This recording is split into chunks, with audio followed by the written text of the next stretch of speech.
Chairman Tehreek Insaf Imran Khan Shaukat Khanam अस्पताल से समान पार्क अपनी रिहाइशगाह पहुंच गए हैं। मेडिकल बोर्ड की इमरान खान को 10 रोज मुकम्मल आराम की हिदायत। मेडिकल बोर्ड इमरान खान का एक हफ्ते तक मुसलसल तिबी मुआयना करेगा। इमरान खान के जख्म बेहतर हैं। मेडिकल बोर्ड जराए की जानिब से ये बताया जा रहा है। इमरान खान का 10 रोज बाद CT स्कैन किया जा सकता है। मेडिकल बोर्ड ने इमरान खान को दाईं टांग पर वजन डालने से मना किया है। चेयरमैन तहरीक इंसाफ इमरान खान शौकत खानम अस्पताल से जमान पाक अपनी रिहाइशगाह पहुंच चुके हैं। मेडिकल बोर्ड की इमरान खान को 10 रोज मुकम्मल आराम की हिदायत। मजीद जान लेंगे हमारे नुमाइंदे मोहम्मद बिलाल से।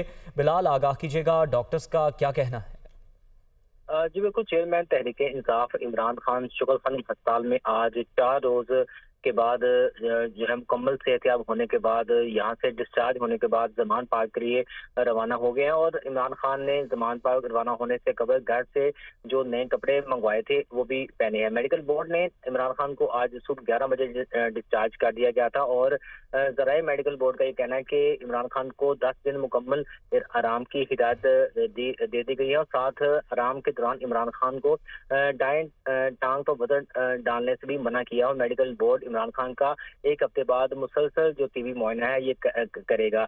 मेडिकल बोर्ड का मजीद ये कहना है कि इमरान खान के जख्म अब बेहतर हैं और इमरान खान का 10 रोज बाद जरूरत पेश आने पर CT स्कैन भी किया जा सकता है। और शौकत खानम अस्पताल की जानिब से 4 रुकनी मेडिकल बोर्ड बनाया गया है। इनकी जानिब से रोज इमरान खान का उनके घर जाके जो है ये टीबी मुआयना भी करेंगे। और जरूरत पेश आने पर जो उनको फिलहाल जो मेडिसिन प्रिस्क्राइब की गई है उनको भी चेंज किया जाएगा। और मजीद कुछ उनकी जानिब से कुछ रिकमेंडेशन देनी होंगी तो वो भी देंगे। जब इमरान खान मुकम्मल सेहतयाब होंगे फिर उनकी जानिब से लॉन्ग मार्च में शिरकत कर सकेंगे। लेकिन ताहाल जो मेडिकल बोर्ड है उनकी जानिब से इमरान खान को किसी भी किस्म की चहलकदमी से भी मना कर दिया है और दाईं टांग पर वजन डालने से भी मना कर दिया। और 10 रोज मुकम्मल आराम का मशवरा दिया गया। उसके बाद मुकम्मल आराम का मशवरा दिया गया है। डॉक्टर्स की जानिब से मोहम्मद बिलाल अपडेट करने के लिए शुक्रिया।